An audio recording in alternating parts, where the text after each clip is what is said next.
You are now tuning in to the Val and Val Show, where conversation is art, art, art. Conversation is art, conversation is art. You should chime in, ain't no telling how to start on the Val and Val Show. Ain't no telling the Val and Val Show. You know, ain't no telling where we go on the Val and Val Show. Ain't no ceiling, cause the art of conversation is the flow. It's that creativity available when we speak, available in our homes, available in the streets. We just trying to get it sparking and take it a little deeper. Keep it casual while fireside chatting with our people.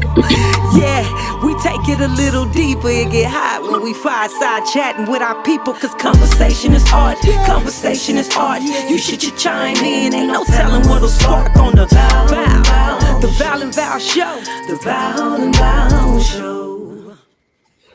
Well, hello. Hope everything's going good.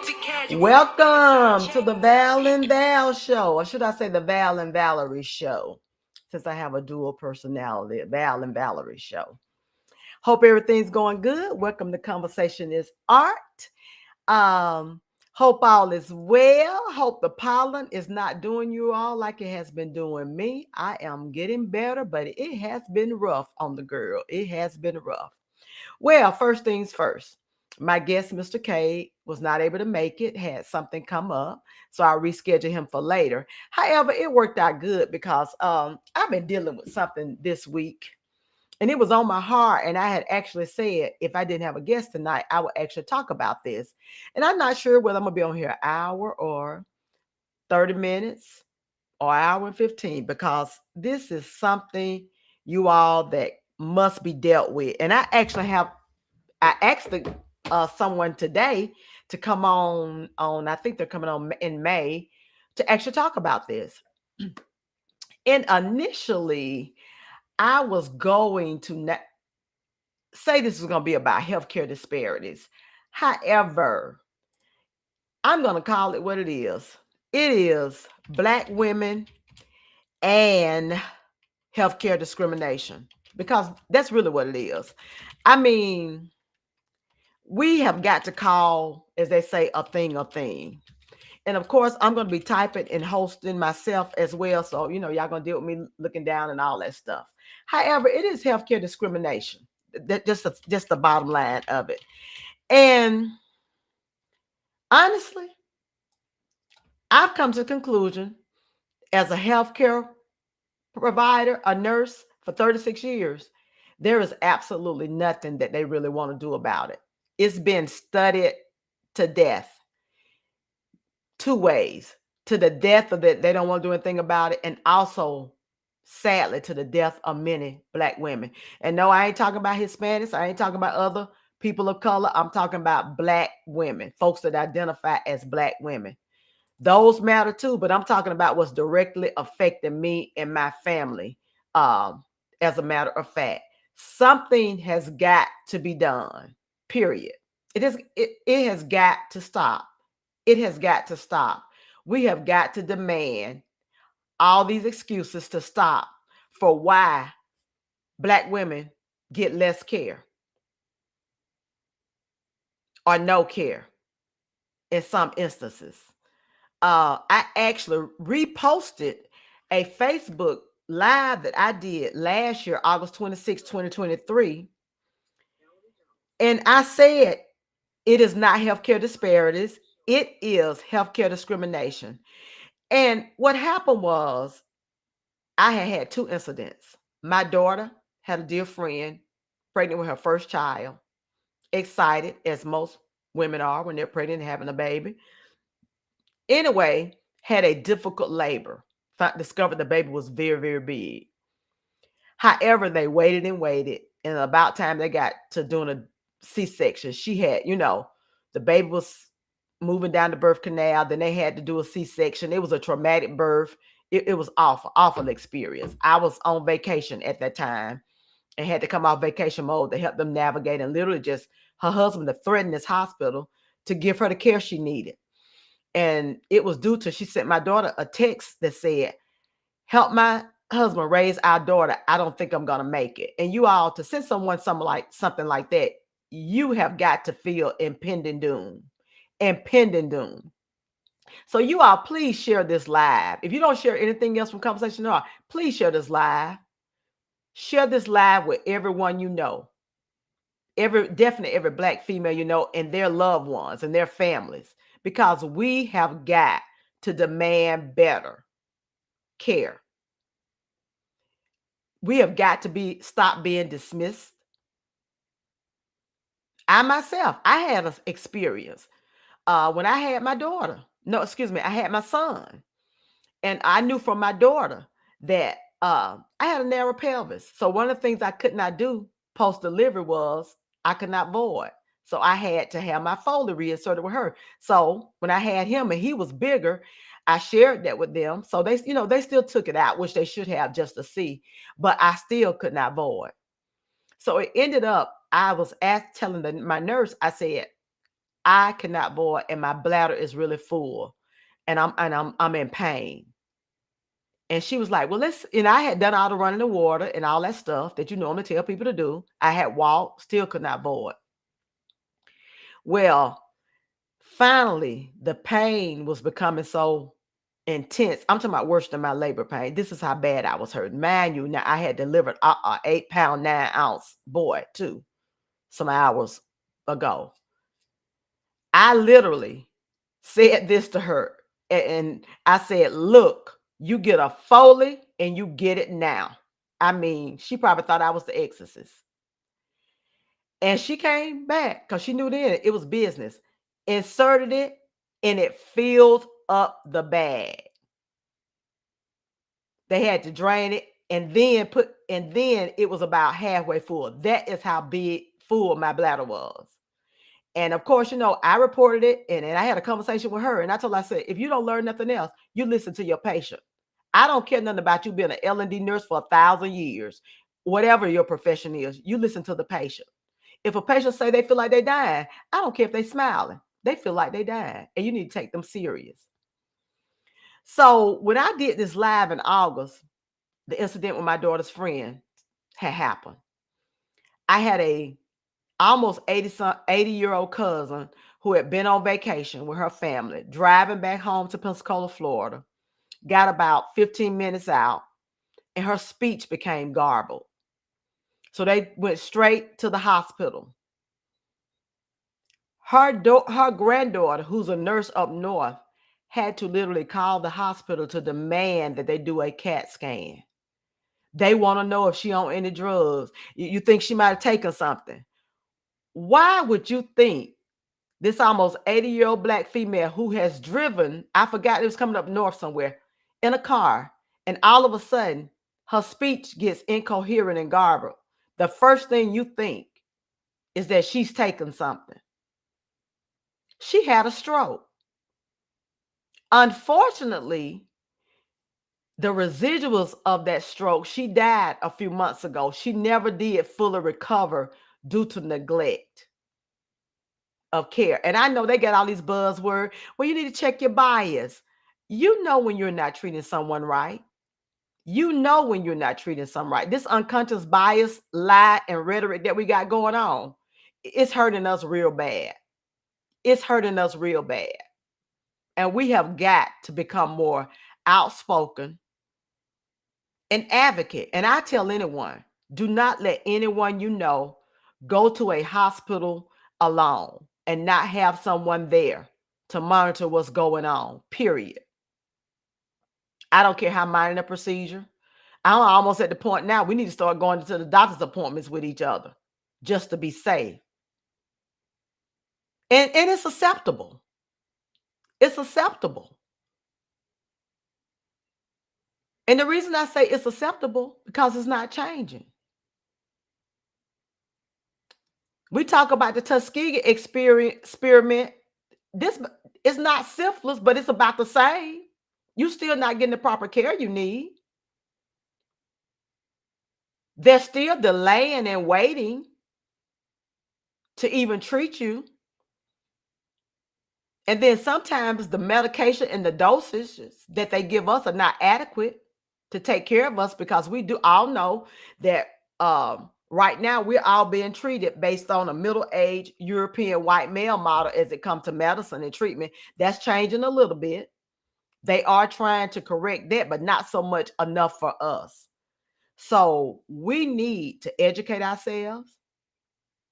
We need to change doctors when we need to. If you feel like you're not being heard, you need to ask to see the administrator of the institution, be a clinic, urgent care, the hospital, even if it's the EMTs or the firefighters that show up at your house, if you feel like you're not being treated properly. Because as my mom used to say, look, the squeaky wheel is one gonna get the oil, and until you start complaining. And also, it's gonna take suing some of these people for this negligent of care. And y'all, people take out their phone for everything else. Video that. Go live for that. Go live for that.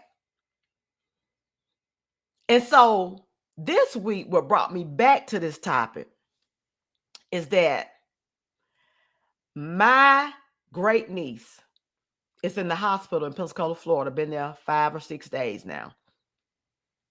They had her diagnosis. She had an infection. Don't know where it came from. Every test they've done, that generally the infection will come from. That's not the cause. She has not had a bowel movement in a week. Been in the hospital now 6 days today. White blood count high, elevated, and they put her on antibiotics, and it started going down. And I talked to her, and she thought she was getting better, but then the next day it is 32. So now I'm questioning, was it really trending down? Because it's 32. When before y'all said it was headed back down to like normal. So now I'm questioning the lab they did earlier. So I tell my great niece, I said, look, what time do your doctors make rounds? And she said they come about 8 in the morning. I said, call me. Do not have a conversation with them. Call me when they get in the room and let them know that I'm going to be on the phone. I said, but do not tell them I'm a nurse. I want to hear what they're going to be saying first. Well, she called me, and that morning, a resident, of course, training facility, you're going to get that at any hospital, get that at UAB or wherever, you're going to have a resident come in, maybe several. And now she giving him the business. She is giving him the business about she feel like she's being left out the loop and everything. And they had given her some enemas and stool softener to try to get her going. She's in discomfort, and she has this infection. And they're just like dragging their feet. So when she says a 32 white count, the first thing I'm thinking is she's headed towards sepsis. Sepsis will kill you. Now, her temperature had not gone up, nor was she tachycardic, heart rate racing. So I felt good about that. But still, with a white count of 32, if somebody don't do something, we're going to have some problems. So he's talking, and as my niece is giving him the business, he started making excuses. And my niece say, no. She said, at my job, when a person comes in and they're displeased with the service, I don't get to make excuses. I have to address what's going on with them and try to make it right. Even if I feel like it's not our fault, we are not allowed to make excuses. She said, so do not give me excuses. Don't give me an excuse by changing shift, because he was talking about changing the shift and all that different stuff, miscommunication and everything. So when I jumped in, I said, did you draw blood cultures? People have infection. That's just a standard protocol. He said, well, no. And now since she's been on the antibiotics, if people don't know, they will mask the truth, what's growing since she's already been on antibiotics. I said, however, that's standard protocol. You should have drawn the blood cultures then. You're talking about a young 32-year-old, okay? Healthy. No high blood pressure or anything, okay? Nothing. So he was like, well, yeah, but we got some other things we're going to do. I said, look, what about infectious disease? Well, we're calling them today. And I said to him, I said, listen, doctor, this is what I need from you today. And this was Tuesday. I said, this evening, when you come back around to see her, I need a better definitive plan. I need to know what you're going to do, how soon you're going to do it. I said, because 5 days is long enough. So they went on and got some additional tests, so a KUB, where they looked at her kidneys, her ureter, and her bladder to make sure it wasn't anything there. But because she had not had a bowel movement and the stool was there, couldn't really get a good visual. So they're thinking her colon may even be inflamed. So she has an infection, okay, in her abdomen. So that evening, the attendant, which I had gotten his name, he came by. He actually called me as well, and he apologized, which I appreciated that. He was very professional. He apologized. He said, I understand the frustration. He said, I'm frustrated too because I have no idea why she's sick. He said, but I do understand why on the 5th day you want to know why, she's not getting better. So he gave me the plan, which I was pleased with. And I understood. Even if they had to take her to the OR for exploratory lab with her having an infection, it was going to be a dirty surgery because she has an infection. So I was really like, if these antibiotics work, God, please. I was praying. And I told him, I said, you do what you need to do. And I'm going to get me and my warriors to pray. And I said, because you are a physician, but I know the physician.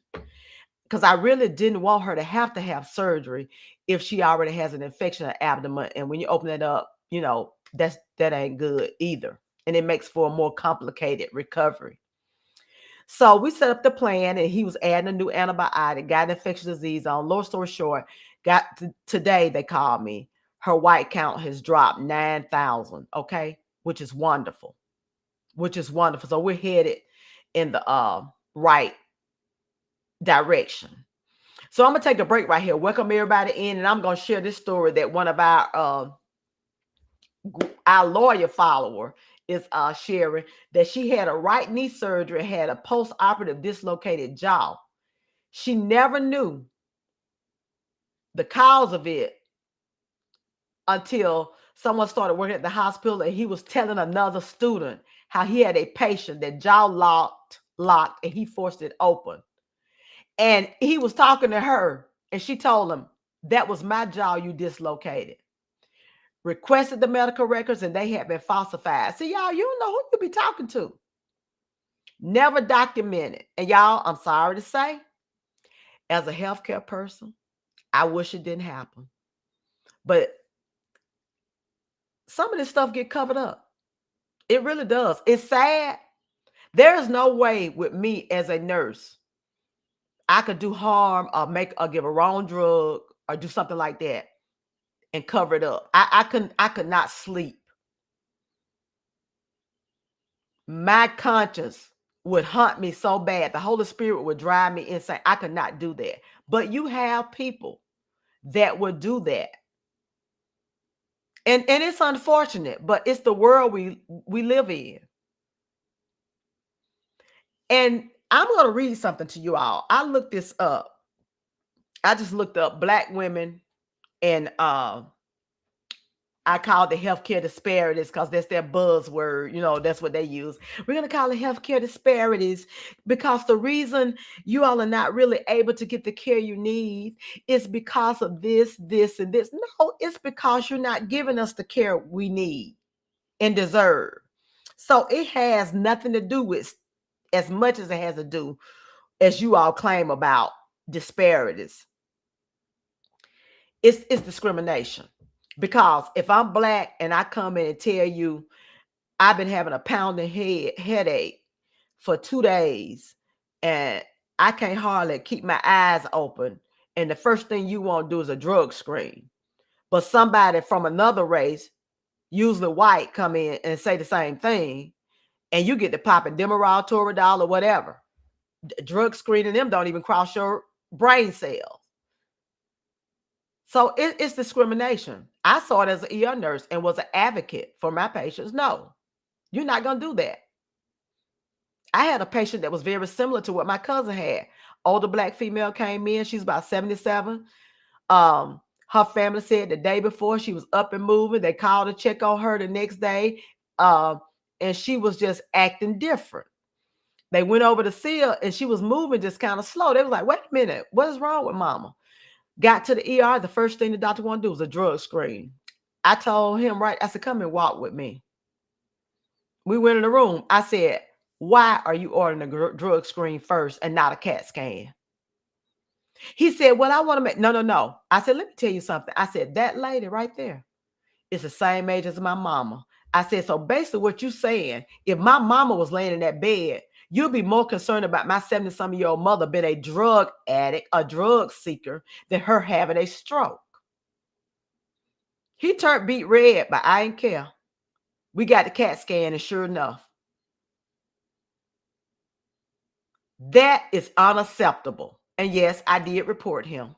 I kept it moving. Because, see, you're a resident. You already starting your career off crazy and evil.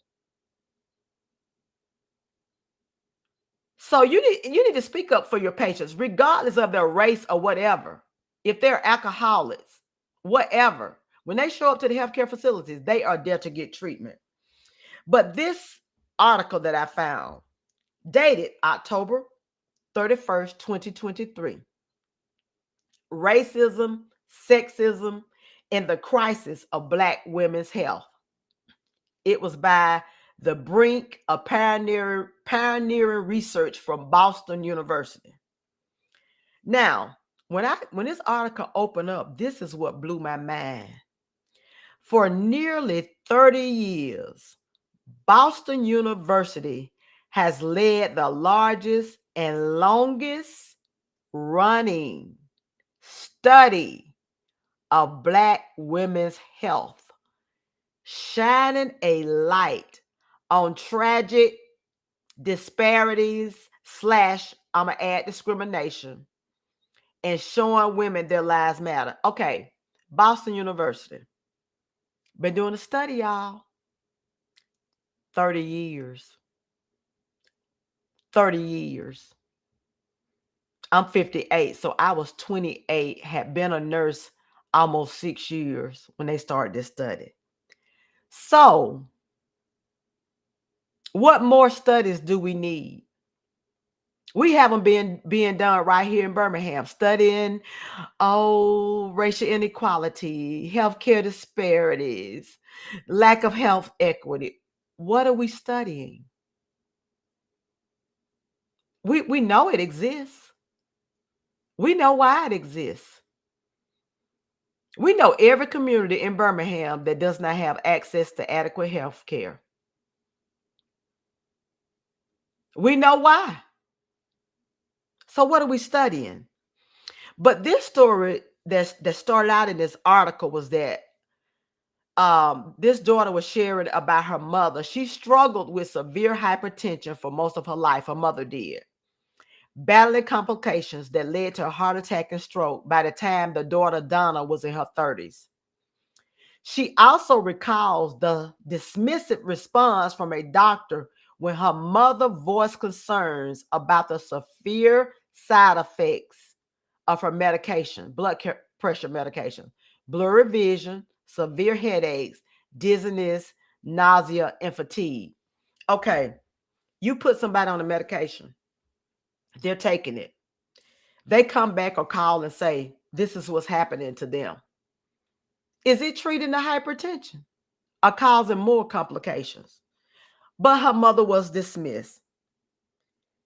Now, her mother sadly went on to die at the age of 43. She suffered unnecessarily. Her daughter said it broke her heart. But guess what? Her daughter didn't know to fight for her mother. And probably when this happened, it wouldn't have mattered anyway, which is even more egregious, in my opinion. So, with her family's history, her father would later suffer a fatal heart attack. So, this is why she joined the study. 28 years ago. She became a part of a group of 59,000 women in the largest and longest running study in the United States, focused entirely on the health of Black women. Now, I didn't look this article up until right before when my guest called and told me he could not make it on. So I haven't had time to dig down deep into it, but I will. So when my guest come on in a few weeks, who's going to speak to healthcare disparities, I've had more information to find out what they have found out. I know some of the things are: we are twice as likely than white women to develop diabetes over age 55 or have uncontrolled blood pressure. Black women also face greater challenges in assessing affordable and quality health care, including lack of health insurance, a higher medical debt, and longer travel times to hospitals. Let's talk about that. In good old Alabama, and I'm sure Eleanor can speak to this, when we was in nursing school, we were doing a study about the healthcare state of the children in the Black Belt community. When I went to UAB in 1986, 88, Eleanor and her sisters graduated prior to that. Three sisters graduated prior to that. Some of you may remember that Eleanor's sister Sarah was the first Black nurse to graduate from UA/UAB. She started out at Capstone and then they moved to UAB. So she got dual credit for being graduate of both those schools. Listen, so I went to school in 86, and this study is probably started before then. And this was part of getting nurses, to start trying to help do some care. Why is healthcare accessibility almost non-existent in the Black Belt? Now, why aren't the politicians and all those people, why isn't that a top priority for Terry Sewell? Why do the people in the Black Belt have to travel all the way over to Montgomery for care?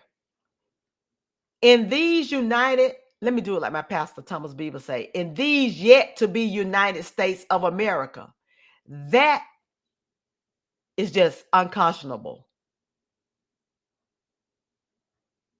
When I grew up in my little small town, South Alabama, the health department used to come out to the schools and give us our vaccinations, do screenings and all that stuff. We had a program that was working for people that were in poverty or lower income. Why won't we expand the practices for our nurse practitioner and let them practice independent here? You want to know why? Because it's a good old boy state. And the physicians don't want to let go of that control. As many nurse practitioners we could have health care accessible for everyone, but it's about control. It's about control. And plus the state of Alabama, I'm just concluding, the leadership is just evil. And this long before the current governor got here, okay? It's been cyclic on both GOP and Democrats, okay? None of them. All of them are worthless to me as politicians for the most part. So if we the people don't stop being loyal to people who are not loyal to us or who are not really helping us and only showing up when it's time they want your vote, shame on you for keep reelecting them. And they haven't done anything. Why aren't the politicians that's in the that's aligned with the Jefferson County area fighting? I'm going to say this. Sheila Tyson, I'm going to give her credit. She will cry loud and spare not. She fights for the people. Why don't the other ones join her and demand that this changes? The eastern area, very little access. The western area, very little access. So it's going to take us.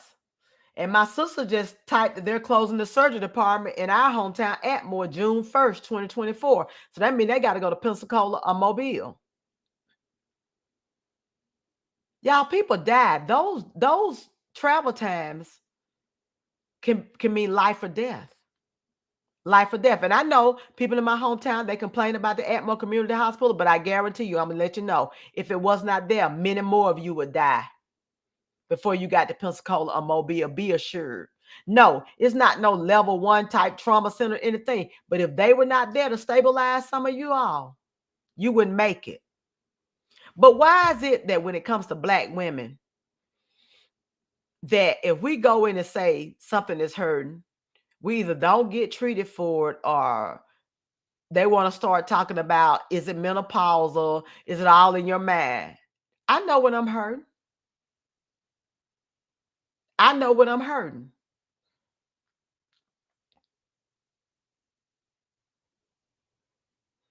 And y'all, just because you go to a well-known institution does not mean that they give care well in all things. Okay, let me bring that to your attention. Okay. Some of you may say, I wouldn't go over here to this hospital. I wouldn't go over there. Let me tell you, if you ain't aware or got somebody aware, you can still have a bad outcome. Still have a bad outcome. So it goes on with this study to say the goal now, they want to combat the long-standing women's health disparity / discrimination. So they have people that's working to change this. But you all, I'm not being on any more committees to study anything. It's time for us to get to work. Doing. Just do it. Now we could take on the Nike motto. Just do it. My friend, her daughter-in-law delivered a baby. Had she not been there post-delivery, the child would have been up there in pain. Because number one, Young assumed she wasn't married, was withholding postpartum pain meds until my friend read them the riot act. Okay? Why did she have to do that? Just like with me, with my niece, rather than me being able to be an auntie supporting her while she's in the hospital sick, I gotta be negotiating her health care treatment plan. Thank God I was able to do it, but I shouldn't have to. I shouldn't have to say, why didn't you draw blood cultures? I shouldn't have to say, you know, she's headed toward sepsis. Are you calling infectious disease? Because I'm sure they thought she was pretending, despite evidence of her having an infection. Because you know, y'all, Black women, we strong. We can suck it up. We can take it. Pain doesn't care about a race. There are some people that have higher tolerance for pain. One thing I did as an ER nurse, I didn't care what race you were, was that if you were in pain or you had some type of injury, I would encourage patients to take their pain medicine in advance. Because y'all, let me tell you something. When that pain come roaring down and you almost standing on your toes, whatever going on, it's hard to get it relieved there. So when you take it scheduled, people don't realize having your pain relief allows you to heal and get well sooner. Sucking up pain, that's something from slavery, okay? We ain't got to do that no more. That's a slave mentality that was embedded in our ancestors. They, don't cry, suck it up. You can take that. So Black women, educate yourselves. Google. If you're doing that, look up something. If you think something's wrong with you, do it. I have a good friend of mine. She, her eyes started bulging and she started gaining weight. We used to work out together. She just started gaining weight. I mean, just like unreal. And she went to a doctor. Something is wrong with me. Oh, it's just hormonal. Oh, you need to exercise more. You need to eat. Now, mind you, when she was working out and before all this started, she was fit, okay? Wasn't overweight. Her doctor still Now she didn't change doctors, which we did have that conversation today. I'm like, girl, you doing good to still be going to him. But she actually says she still go to him so he can feel guilty every time he take care of her. He really treats her really well.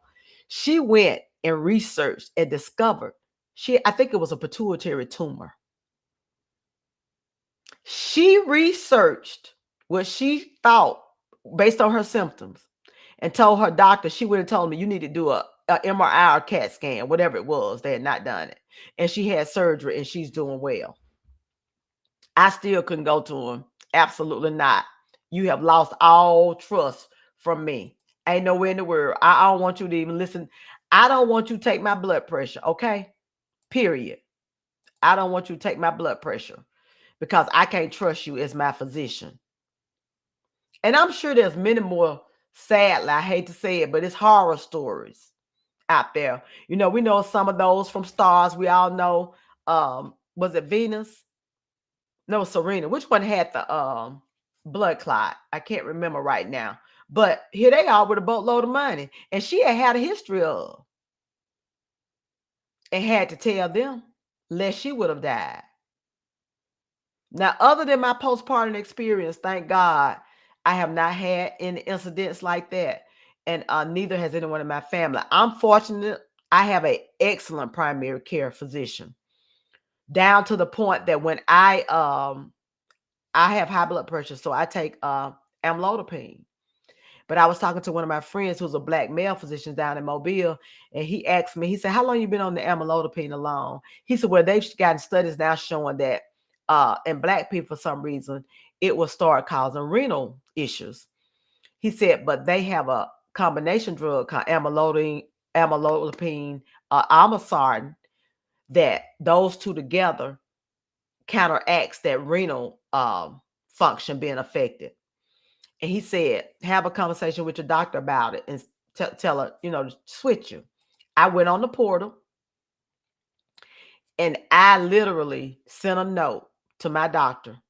And I said, hey, talking to a friend who's a doctor, and he said that there are some studies that's come out that shown that amlodipine in black people cause renal issues. However, the amlodipine olmesartan counteracts that and does. She researched it. Later on that night, I got a response back. Hey, thanks for letting me know. Keep me informed. I've sent you in a new prescription. That's the kind of doctor you want. Your health care is not a dictatorship. Your health care is a partnership. And if you have a physician that is unwilling to listen to you, that dismiss you and act like you crazy or just not worthy of good care, find you another physician. Find you another physician. Medication is like in the case of this woman's mother, the medication was making her sicker than the hypertension. But he dismissed it. It's so many antihypertensive meds in this world. You keep changing them until you get it right. My OBGYN told me, she said, Val, she said, talk to your doctor about taking your blood pressure medicine at night. She said, most people have strokes and heart attacks in the middle of the night. Blood pressure need to be monitored while you sleep. So when you're up and about, it's generally, normalized because you're up moving. I've been taking my blood pressure medicine at night, and my blood pressure runs 96/54, 100/64, and I don't have any lightheaded or dizziness. And my doctor was like, long as it's not making you feel bad, she said, I'm not messing with what's working. So ladies, be an advocate for yourself. Do like me. I've lost right at 40 pounds. I'm going to be working on the next 10. I'm taking in 10 sound bites, okay? But along that way, I'm just learning some new things. The triggers that drive us to eat, emotional eating. We got to do our part too, as well. But we should not tolerate this healthcare discrimination with Black women just because we're Black. And I actually told the resident that, I said, I know my niece, she really upset with y'all, but you better not hold it against her. Let her be mad. You better treat her right. because she has a right to be upset. And I said also, when people come into the hospital, they don't feel good. They don't want to be here anyway. Many times they're not going to have a pleasant attitude, but as a healthcare provider, you got to go in the back room. I know we used to go in the medicine room and just say, Lord Jesus, help me go back in here and take care of these people off the chain. Because y'all, it's anxiety when somebody come into a hospital, especially emergency room, when you don't know what's wrong with you and people are running tests trying to figure out what's wrong with you. And many times we may or may not figure out what the preliminary issue is in the ER. So now you got to go have another battery of tests. And whatever test you will order for one person, you should be willing to order it for everybody to make sure that they get the best care. So you all, as I said, in a couple of weeks, I'm going to have a person that really studies this and works in this to come in and talk about it in more detail, because we have got to stop healthcare discrimination among Black women. I wanted to stop it in the next year, and there's no excuse why it still exists. I'm beginning to think now some of these studies are just to maintain an excuse of not doing. And also they get grant money. Don't forget that. MONEY, the love of money. And then some of these doctors just want to build a great name for themselves. Oh, I studied this. I did this study. Did you do any treatment? Did anybody get better? Or did they all die? See, we always hear about they doing a study, but what's the end result? And that's why I've been encouraging people. I know we scared of research, but it's not UAB study. It's a national study. All of us research. This is the first time that they're actually trying to do a study to make the practice of medicine be specific for people based on age, race, even their demographic location. Where you live determines how well you are. You know, Birmingham had a lot of coal mines, steel mills, and all this stuff. Ozone layer usually always orange here in the summer. A lot of pollution. So that matters. Your family history matters. And y'all, another thing, although it may run in the family, we ain't all just got to accept we're going to have a stroke or we're going to have hypertension. We can exercise. We can change our diets, how we eat. We ain't got to fry everything. Get your air fryer, bake some stuff. Eat less portions of something that's more high fat. Don't eat a hunk of cake. Get a slice of cake, a slither of cake, or something. Rather than eating 2 pieces of bread, get 1. So we have to do our part, because as I say often, it's going to take us to save us. It's going to take us to save us. Generally speaking, if you're a decent parent, nobody's going to care for your children like you unless it's your mother and father or their grandparents, if they some decent grandparents. So I always tell people, don't treat people how you want to be treated. Treat people like someone or something you love, because some folks don't love themselves and they don't treat themselves well. But some people can be trifling to themselves, but if they got a car, a dog, or a niece or somebody they like a lot, they'll go overboard for them. So find that one person in your life that you felt like you would just go to battle for. And that's how you treat people. And that's what we need to demand of healthcare. I don't care if I'm dirt poor. When I walk in here, you treat me like I'm a movie star. I got boatload of money. Don't give me the shabby treatment because you think, oh, well, when you poor, you ain't got insurance. No, give me the same treatment you get a person with insurance. The VIP. I used to hate that in the hospital. What's a VIP? Every person in here is a very important person. Now, I understand we have to have safety precautions for the elite, but that's it. Lock them down on that hall. But I'm not going to be running up and down this hall for them every 10 minutes just because it's this celebrity. I got other patients I got to take care of. So we have all that stuff that comes in. So Black women, advocate for each other, educate yourselves.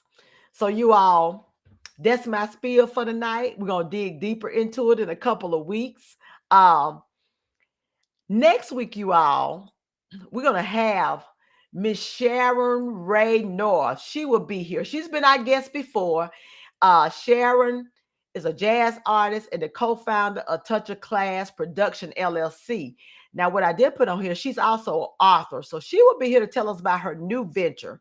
She has started Touch of Class Production, where they're going across and doing wonderful concerts with different artists and everything. So what she's going to show you, you got to reinvent your wheel. And you all, I got to see her perform in Atlanta in the fall last year. Oh my God, excellent show. And I hope she gets to come to Birmingham soon. Also, we have God Sitting Partner LLC. They have home care service jobs they need for independent contractors and caregivers. So you can reach out to them at godsittingpartners.com and apply, or you can call the number 205-259-1687.